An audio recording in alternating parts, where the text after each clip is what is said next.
তো hello everyone, my name is Sourav and you are watching my YouTube channel. তো কিছুদিন আগে আমরা হঠাৎ একটা খবর সম্পর্কে জানতে পারি, যা খবরটা সমাজের বুক কাঁপে ফেলে। সেটি হলো এখন R-Truth WWE থেকে রিলিজড হয়ে গেছে, আর WWE তাকে নিজের পোস্ট কাজ থেকে ফায়ার করে ফেলছে। মানে এখন উনি WWE আর কখনো আপনি উনিকে দেখতেই পারবেন না, কারণ ওনাকে টিকেও বোর্ড মেম্বার্সরা কোম্পানি থেকেই ফায়ার করে ফেলছে, দ্যাট মিনস রিলিজড। এবং এই খবরটা এতটাই আকস্মিক ছিল যে এটা শোনার পর আমি বিশ্বাসই করতে পারিনি। প্রথম রাত যখন যে রাত এই মানে খবরটা আসছিল, সেই রাত আমি মানে পুরো মতেও বিশ্বাস করতে পারিনি কি R-Truth রিলিজ হয়ে গেছে। ভাবছিলাম কি কোনো একটা ফ্যান অ্যাকাউন্ট মনে হয় মজা করার কারণে, মজা করার জন্যই পোস্টটা করছে হঠাৎ।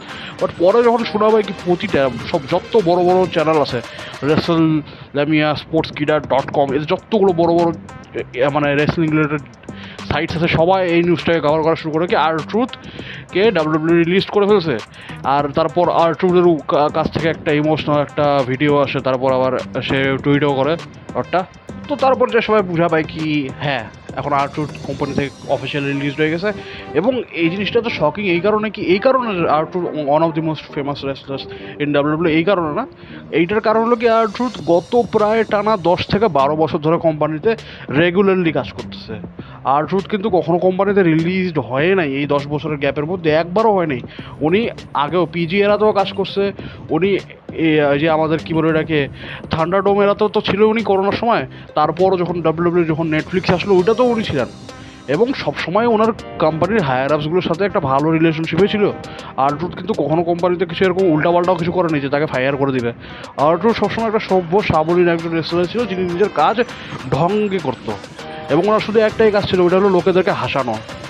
এবং সত্যিই বলতেছি, R-Truth-এর কিছু কিছু সেগমেন্ট এত পপ, এত ফানি কি ওগুলো এখনও দেখার ইচ্ছা। মাঝে মাঝে আমি এখনও ওনার আর ব্রক লেসনারের মধ্যে যে একটা সেগমেন্ট ছিল, ওইটা আমি এখনও দেখি মাঝে মাঝে।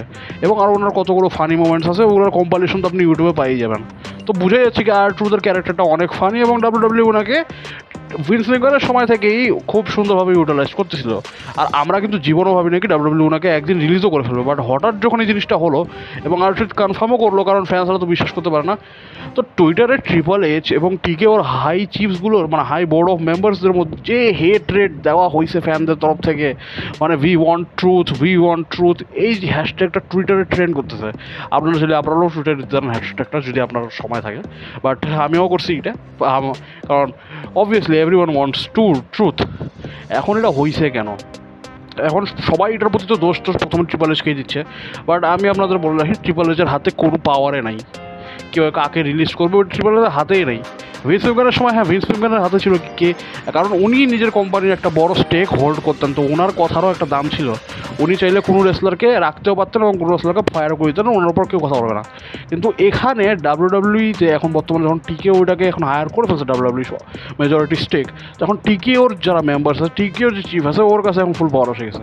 তো উনি চাইলে কোনো রেসলারকেও বাদ দিতে পারেন। এখানে ওনার পার্সোনাল এজেন্ডা থাকুক, প্রফেশনাল এজেন্ডা থাকুক, উনি চাইলে কাউকেও বাদ দিতে পারে। যদি ওইটা ওনার মানে দেখা যায় কি এই রেসলারকে নিয়ে আমরা এখন প্রফিট বানাতে পারবো না, তো একে আমরা রাখে করবো কি।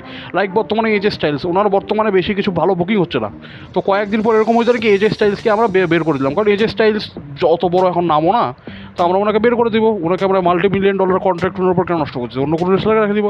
তো এরকমও হইতে পারে। কিন্তু ওরা তো রেসলিংকে বিজনেস হিসাবে দেখে, আর আমরা তো রেসলিংকে আমাদের জীবন হিসাবে দেখি।